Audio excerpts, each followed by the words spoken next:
Give me a second. Just gotta let everybody in.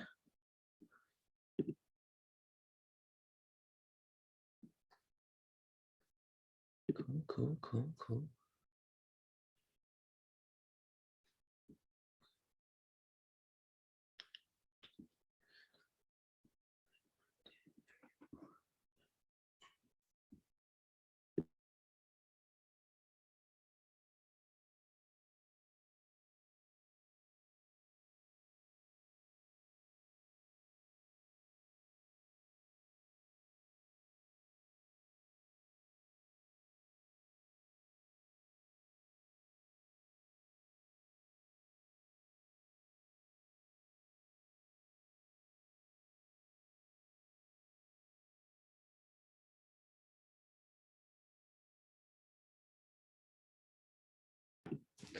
We'll give everybody a second to filter in here. I know the Zoom link said 8:30, but I don't think it lets you schedule for half times like that. Because we will start at 8:45 every Wednesday. Remy, come here. Hop up. Go. Sorry, my dog will absolutely make an appearance or two over the course of the semester. She's very clingy, but she decided that she needed to go use the bathroom like right before I was about to hop on this call.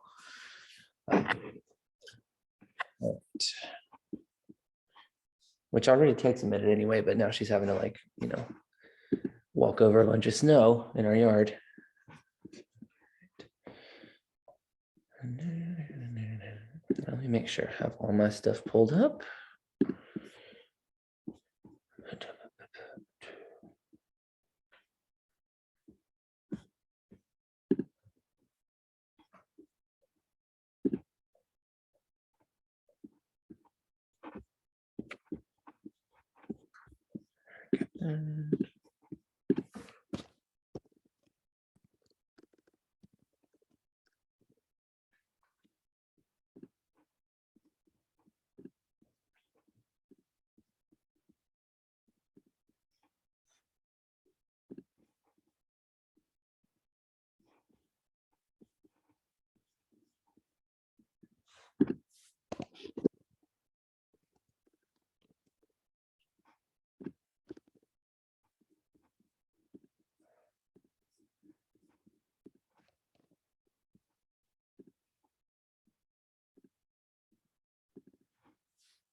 Okay, so we have any more folks filtering in here?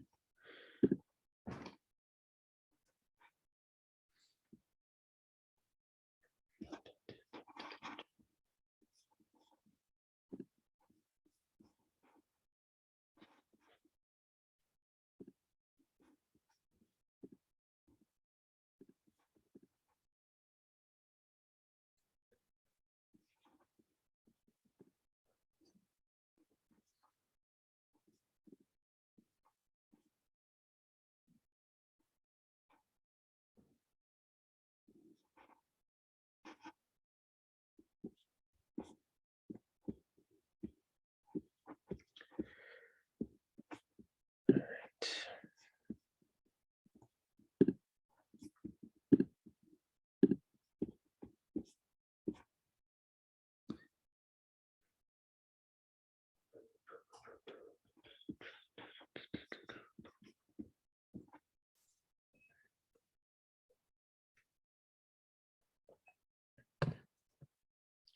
All right, it's about 5 minutes after time, so we can go ahead and get started.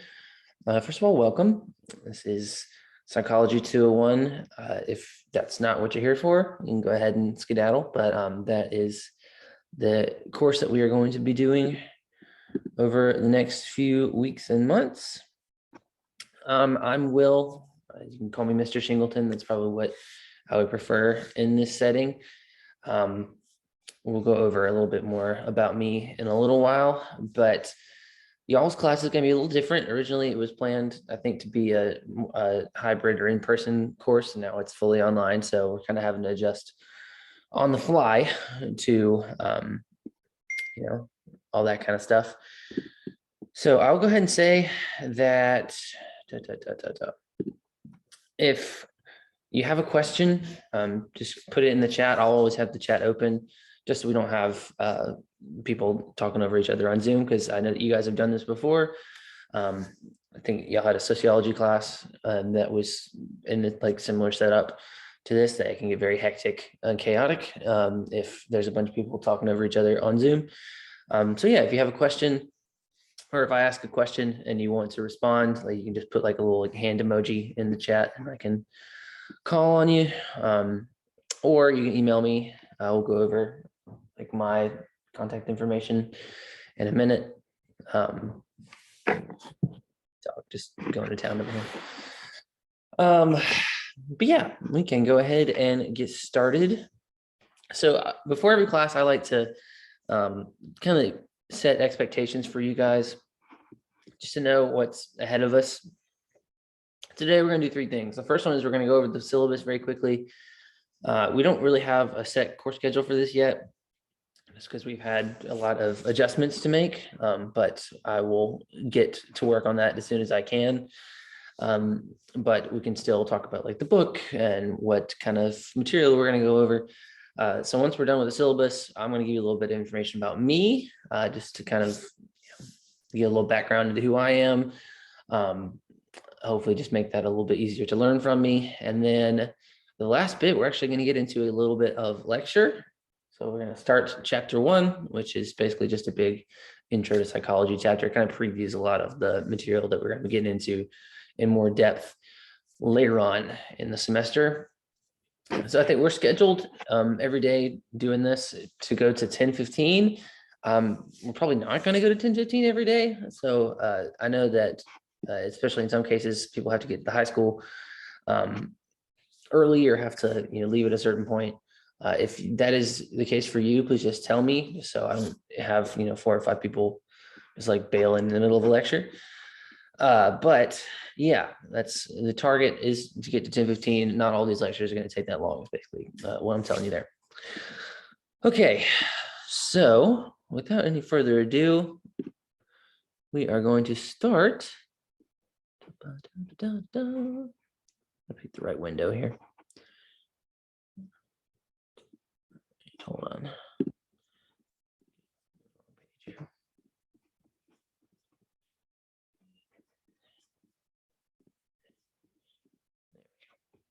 I need to get to the syllabus. There we go. Now we're good. All right. So this is our syllabus. This is for y'all's section. As you can see here, internet course. It doesn't really have a building. Meeting from 8:45 to 10:15 on Wednesdays. There's my email address. That's an important bit for you guys to know. A couple of you have already utilized it, which is good, but that is there for you if you should have any questions. I check that every day. So I do my best to get back to people within like 36 hours, but I have, I think, 90 kids between my classes. So I may not, but that's my goal over the course of the semester, is to get back to people as quickly as I can. And that is my pledge to you, that if you email me, I will get back to you as quickly as I can. And that will depend on importance. Some emails are more urgent than others. Time sensitivity is a thing. All right. So talking about the description here. Prereqs, I told the in-person classes the same thing. Like, I teach this class like you know nothing. Is basically coming in like, what is psychology? I've never heard this term before in my life. I know a lot of you have, and you took sociology, which is good. It's a very good sort of lead into psychology. There's a lot of overlap between those two classes, but that is not required per se. It's just a good thing that you guys did. All right, hold on.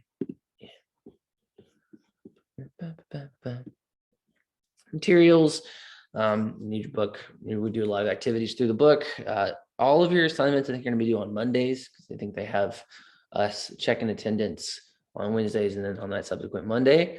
If that changes, I will tell you, but how we're going to take attendance is typically going to be done through Kahoot, quizzes, or assignments. So assignments will be on Monday, Kahoot quizzes will be on Wednesday. We don't have one of those today because it's the first day, but you will have an assignment due Monday that I will be emailing you about after this class. All right, course objectives. Demonstrating basic knowledge of 8 core topics. So this is just kind of a very broad overview of the kind of stuff that we'll be getting into over the course of the semester. Talking about the psychological approaches, which we'll start today, scientific method, which will be next time, statistics, biology, learning, memory, so that's chapter 5 and 6, personality and psychological disorders. Those are our last unit at the end of the semester. Applying that general psychology knowledge to write critically about that information. So I'm going to have you guys write a good bit because that's something that I am a very big proponent of. It's not going to be anything huge. We will have one paper due at the end of the semester, but we will build up to that slowly over the course of the semester. And so like the first few assignments will be like a page, it'll be 250, 300 words. And then we'll build up to that paper, which I think is 1,000 words total, which sounds kind of intimidating, but it's not that bad, I promise. And then also applying knowledge from Gen Psych to use good judgment about personally relevant, culturally diverse psychological topics. So we're going to talk a lot about current events and trying to incorporate things that are actually happening out there in the big bad world and how we can sort of interpret them through a psychological lens, because I think that's an important teaching tool. And it's just kind of cool once you kind of get this frame of psychology, you sort of see things through it, and it helps understand people a little bit better and interpret things a little bit better. Okay. Core competencies. All right, so written and oral communication, both those are pretty important. Talk about my desire for you guys to write well, especially if you want to continue on in this as a potential career path. Written communication is extremely important as is oral communication. I'm not going to have you guys do a ton of group work or presentations just because, especially with group work, we still have a pandemic going on. I would want to keep you guys out of being in close proximity with each other as much as possible. Not as big of a deal in remote class, but we'll still probably just do mostly individual work. Written communication, like I said, that's going to be most of your assignments. Let's see. There's grading scale, pretty standard. Course policies. Expected to show respect to fellow classmates and the instructor. Basically, just don't be a jerk. Correspondence and communication policy. Gmail, primary means of communication outside of class. That's just the most efficient way. Like I said, I will try and get back to you as quickly as possible. Check your email pretty much every day. Yeah, so we'll talk about how to like correctly email a professor in the presentation I'm going to give in a minute. But the biggest point here is that you should always include the course and section number so I can find you. Like I will know you guys eventually, but it you know, especially on these first couple weeks, it's going to be hard to remember between my 3 sections who goes where. It's y'all's responsibility to check virtual correspondence because I do put a lot of key information like links to Zoom classes in those announcements and emails and whatnot. So definitely check those as much as you can. All right, so this is all institutional policy stuff. Technology statement, important in a remote class. You can come use the computer labs at GTC, but that's not as big of a deal for you guys. Submitting assignments in Blackboard, y'all done that before. Online testing, we do use HonorLock. We're going to use HonorLock for pretty much all our tests because it's the most efficient way to proctor things. I know people get a little squirrely about it, but it works.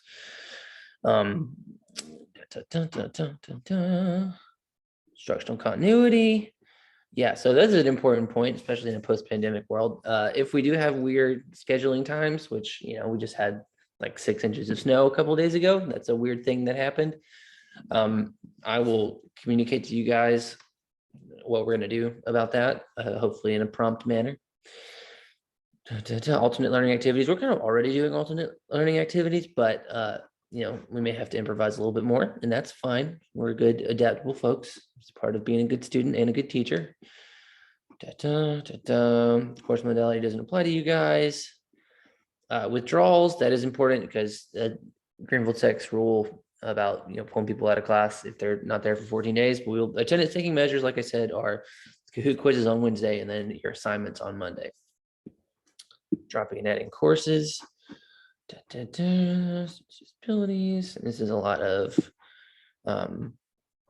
university policy stuff. All right, so there is a schedule that doesn't 100% apply to you guys anymore. Okay, I put this in here when we were still doing in-person classes because we are here, you'll notice, and we're not already on the third part of chapter 1. Okay, it's the same basic times, but the important things are like when your tests are due, and we'll talk about that because y'all will probably be a little different. Not completely different because got to avoid spring break and things like that. All right, let's see. Okay. All right, so that is our syllabus. Like I said, if you have any questions over the course of today, put them in the chat and I will answer them either in this format or privately. But okay. Dog's asleep. Okay. Where am I going?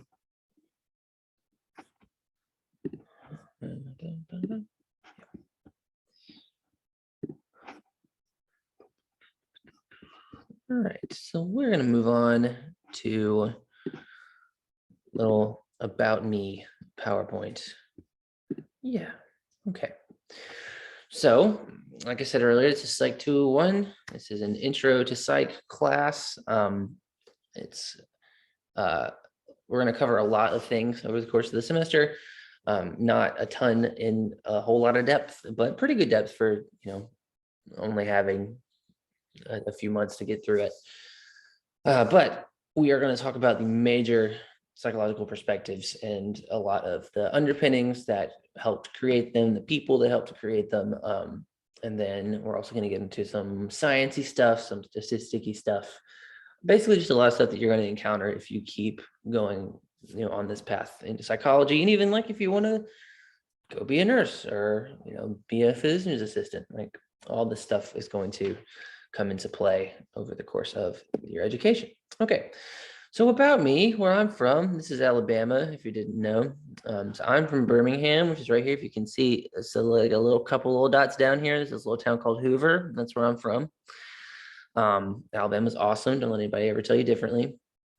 But Birmingham, not actually the capital of Alabama. It's just the biggest city. Huntsville up here, it's where my mom is from, is actually thought to overtake it as the biggest city. But Montgomery is the capital, which is down here. So to get to South Carolina, you go out 20 to Atlanta, up here somewhere. But yeah, I'm from Alabama. That's where I met my lovely wife, Tara, who is a speech therapist. And we will talk about her job at a couple of different points because there's a lot of crossover between psychology and speech therapy. I think technically her undergraduate degree was in psychology, but it was in speech therapy underneath psychology. That is, so we like to hike a lot, and my in-laws, Tara's parents, live in Asheville, North Carolina, so we go up there a good bit. That is at a place called Hawksbill Rock up in Asheville. This is our dog Maymay, who you've already met. She likes to go on hikes with us. She's kind of a pain because she likes to run around. But yeah, that's our little squad. There's one more. It's Tudo, the cat. If we have any Chinese speakers in this class, unlikely, but possible. Tudo means potato in Chinese because my wife lived in Asia for a couple of years. Tudo means potato, and he is a big boy, but he will sit on any toilet seat he finds. His rule is if I fits, I sits. As you can see, we'll just come down in the morning and he'll be just on the pot, not using it, just sitting on it. It's his happy place. And then you can see now that they are buddies. It's taken a while to get to that point, but because we had Tudo first, and then after like a year and a half of having Tudo in the house, we got Maymay, and he was a little worked up about it at first, but he has since gotten used to it, and they are now brother and sister. Mei means little sister because she was the one that we got second. Yeah. Okay, so my schools, I went to the University of Alabama for my undergraduate degree. Like I said, that's where I met my wife. I was an English and Spanish major. And then I went to the University of West Alabama, which is in this little town called Livingston, which is out in the middle of nowhere in West Alabama. And my master's degree is in sports psychology. So we're going to talk a good bit about sports and sort of the current events in sports and how psychology can help explain some of them, hopefully. Sort of relate back to the psychological topics that we're going to go over. If you're not a huge sports fan, I'm sorry, we are not exclusively going to talk about sports, but hopefully I will try and make it as interesting as I can for you and make it relevant to what we're talking about. So stuff I like, I do like sports quite a lot. As I talked about a second ago, I have 3 ride or die teams that, I just like, every game I try and watch, and, if they lose, I'm sad. If they win, I'm happy. Alabama is one of them because that's where I went. That's where I grew up. And this logo here is a club called Tottenham in England. They're my favorite soccer team. They're actually playing this afternoon. Very excited about that. And then the Atlanta Braves, who are the current World Series champions. No big deal. I grew up as this was probably, the Braves were probably the first one that I was like just in love with, because my dad took me to games when I was like 2, and I've been to probably 20 Braves games over the course of my life, at least. At Turner Field, the old stadium, and then at the new one. And yeah, love those guys. And then I also like nerd stuff. So like Star Wars, Marvel, Harry Potter, stuff like that. I like to watch a lot of movies and read books and things like that. Why I chose psychology. So I don't know how many of y'all have watched Ted Lasso, but there's this character who's a sports psychologist right here. And my little sister, who is a big time swimmer back in the day, she swam in college. She's the athlete in the family. So she had a sports psychologist in high school that kind of helped her get over her performance anxiety. And I just thought that was like the coolest job ever. So that's what I got my master's degree in. And it also just kind of helps understand why certain things in the sporting world happen. The example I used here was Simone Biles. If I remember, this past summer, she withdrew from the Olympic all-around competition. The question, that pretty much everybody was asking was why, and what the reason behind that was. And there's a lot of different factors that go into big decisions like that and big moments like that. So I sort of turn to psychology to try and help answer them for myself, and then hopefully someday for others. All right, so things I like writing myself. I like writing. I also like when my students do it, because that's kind of my window into your brain. Rote memorization is good up to a certain point, but it's also not super helpful for elaborating on some of the topics we're going to be talking about, because a lot of these are going to be opinion based, and you're going to have to kind of find where you stand and work out a lot of stuff. And I want to help you through that process. And the best way I have found is through written communication. I also like it a lot when you guys try. I know that seems very straightforward and simple, but over the course of the semester, I think people get busy and stuff happens, and tend to see that effort level kind of drop off a little bit. All I would ask is that you put the effort in. If you put the effort in, you're going to do well in this class. Like, that's pretty much we're going to talk about correlations a lot over the course of this first chapter. There's a very strong correlation between the effort that you put in and the grade that you get. Communicating clearly, so especially if you have an issue, there's a question that we need to answer together. Explaining exactly what that issue is an important piece of that, because I can't really help you 100% if you don't explain exactly what's going on. If you have an issue with me, if there's something I could be doing better, I need you to communicate that clearly so I can communicate clearly back to you. All of your tests are going to be open note, which is good. I think it can sort of be a poison chalice in some way, because I remember last semester, which was my first semester as a teacher, I told everybody that their tests were going to be open note, and they were like, woohoo, yeah, I don't have to study. And then they got rocked on the first test, like just absolutely blown out of the water, because they didn't study. You have to study, even if the test is open note, because a lot of the questions are going to be sort of critical thinking questions. It's not going to be as simple as, oh, well, this is the notes, so that's the answer. We'll talk about that a little bit more later on today. I also am a big fan of giving people grace, though, because again, going back to the effort thing, I want to reward effort regardless of when that effort may happen. So I have a policy where you should be able to turn in work at any point during the semester for half credit. So like if I give you an assignment next weekend, which I will, and you don't do it, but you turn it in like mid-March, I'm still going to give you half credit for it because you did it. And I think that matters. That other half of that grade is turning it in on time, but you should still get points. Also really like thinking outside the box. So we're going to use Kahoot a lot. So that quiz taking website, just because I think it's a really good tool, helps you guys get familiarized with test questions. And we can also like work through things collaboratively kind of in real time. Because a lot of these questions are tough and can be a little confusing. And that's the time where I can like sort of smooth out that kind of stuff. We're also going to watch a lot of crash course videos. I'm probably going to send those to you guys. Most of the links are already up on Blackboard, but we watch a lot of crash course videos. You've never seen that. This guy called Hank Green with his brother John Green have this company called Complexly, and they make all these educational videos that help people study for things like the AP exam, but we're going to use their crash course psychology videos pretty liberally here in this course because they're great and they're just kind of a good, fun intro to a lot of these topics. They're also very handy for studying. So if you go back in and watch those videos, they like animate all of them. So it's like a bunch of like cartoons of old psychological figures, hopefully help you remember things a little bit better, because I'm a big fan of, and there's psychological backing to this, of presenting information in a bunch of different ways.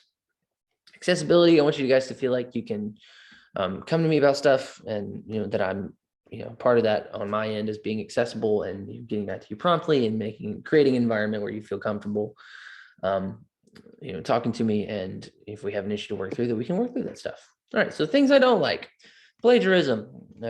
So that's the first one, because I really don't like cheating. I don't like people, using other people's work and passing it off their own. Firstly, because teachers aren't stupid, and we can tell when you've used some like PhD level paper as part of your paper. And that goes hand in hand with not giving your best effort, because it's just lazy and it's dishonest. And like I said earlier with the writing thing, like I want to hear your thoughts. I don't care if they're like totally wrong. That's part of my job, is to help you work through those thoughts. I'm not expecting PhD level work out of you in an intro to psychology course. That's just not going to happen. So please don't plagiarize, and be confident. My job is to also build you up to be confident enough to present your own thoughts, and I want you to do that. Now, if you are confused about something, or you have a question about the course writ large, you need to communicate that. I don't like it when I find out 3 weeks after the fact that you were struggling with something, or couldn't turn something in, because there's not a whole lot I can do at that point. This is very relevant with your tests. So you need to, especially around test time, find a place that has good internet, because I think the worst thing that can happen there, because most of the tests are going to be due on a Sunday night, if you get to the point on Sunday night, like 9:30, you're like, oh, bleep, my internet doesn't work. There's nothing I can do at that point. So getting out in front of that is good. And then if you have an issue, tell me, and we can try and work through a solution together.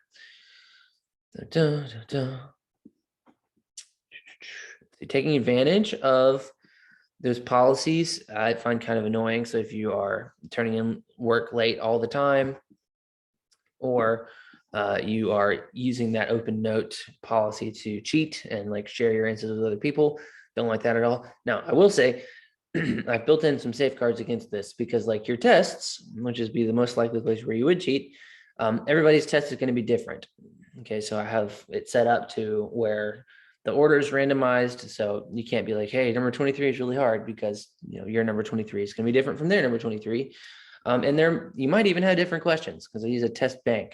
So like you would have 80 questions total, but like 50 questions on the test. So like your 50 out of those 80 is going to be very different from somebody else. So cheating is significantly more difficult, but at the same time, I don't want you to share test questions, things like that.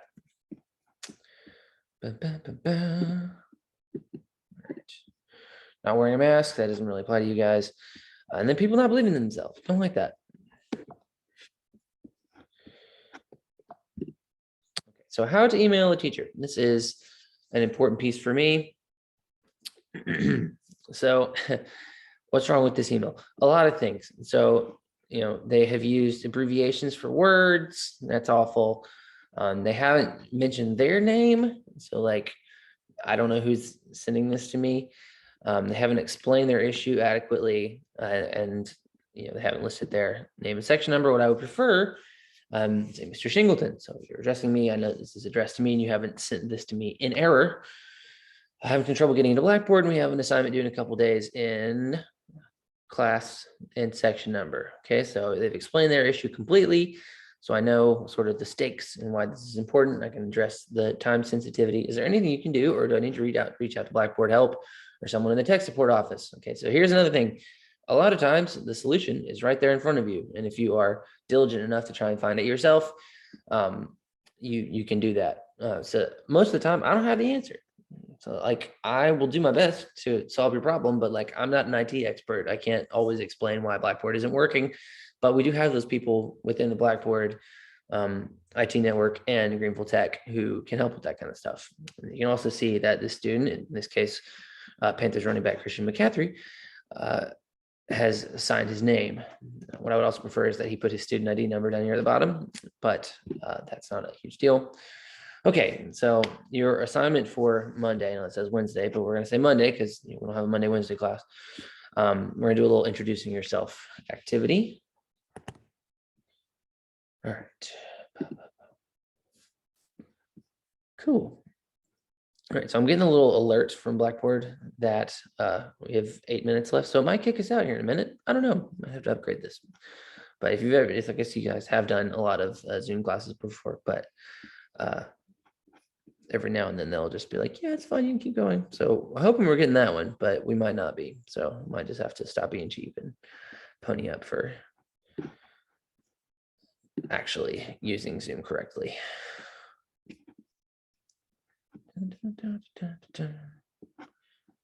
Okay, so we are now going to get into the fun part, which is lecture. I know that is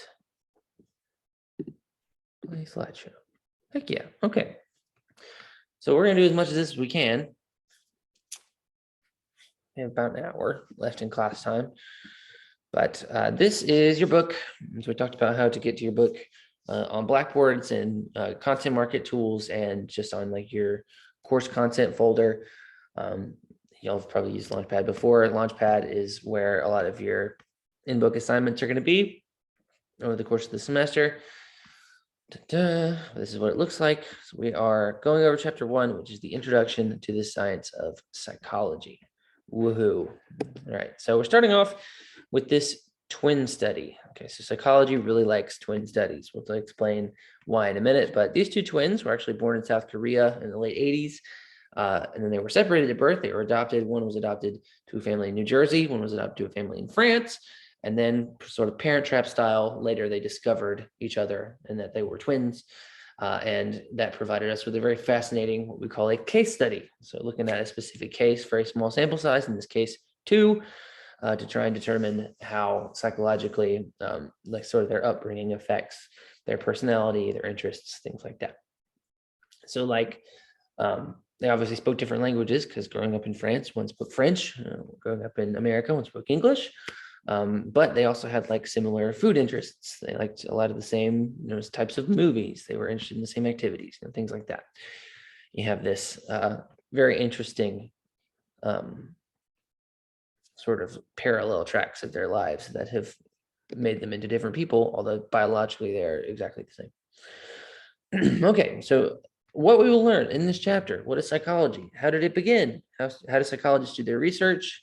And we're going to learn the difference between descriptive and correlational methods and experimental methods. All this stuff, especially towards the bottom half and down, is statistical stuff. We're talking about research, how we sort of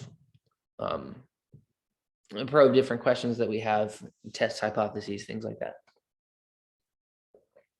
But first, we're going to explain what psychology is. Okay, so psychology is the scientific study of behavior and mental processes.